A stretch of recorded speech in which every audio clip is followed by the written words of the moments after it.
Good morning, everybody.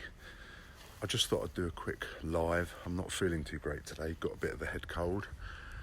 And my wife was just applying for a job at a local school, and it really pained me that she had to go through this whole awful process of creating an online application. So for every single job she's had to go for, she's had to create a separate application form. And also then worry about whether she's going to attach a covering letter to each of those applications. And I just thought I'd mention that in relation to contracting, because as contractors or aspiring contractors, which I'm sure you are, I just find you don't need to do that. You don't need to worry about all this stuff. So we're in this sort of privileged setup, really, privileged sort of position where generally you see a job on a job website and you send your CV. Maybe you'll hit apply, but generally I don't hit apply, remember. I just send my CV to the agency or connect with them on LinkedIn, build that relationship first. But generally, to apply for a role as a contractor, I send them my CV and push the agency to get that CV down to the end client, and that's it. Bob's your uncle. They either want to see me or they don't.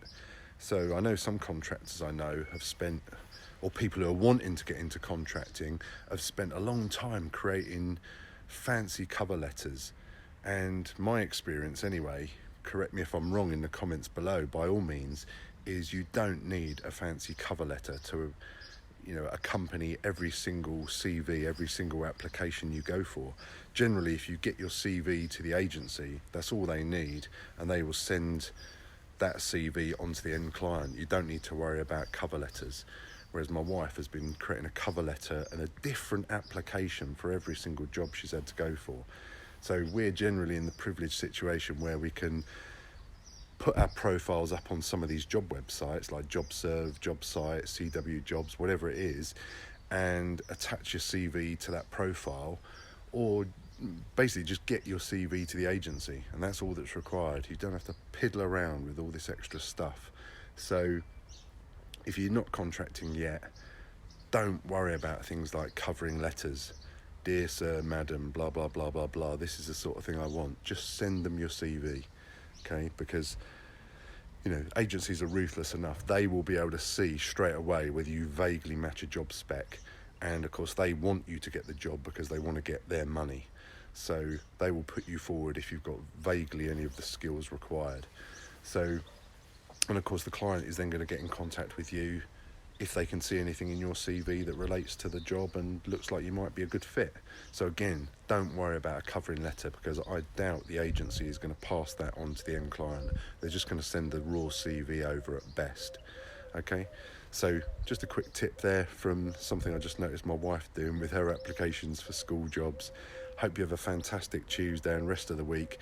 If you haven't signed up to the LinkedIn group yet, I've created a new LinkedIn group. So search on LinkedIn IT Contracting Academy and you'll probably see my company page, but you'll also see a group there. If you join that group, I'm going to put some of the content that I've already got in the Facebook group into that LinkedIn group, because some people are not on Facebook. And I'm also going to start creating some content specifically for LinkedIn as well. And I want to create this band of like-minded individuals, of contractors, of aspiring contractors, so we can all be together in that group. So I invite you to join. Have a fantastic day. Have a good week. All the best. See ya.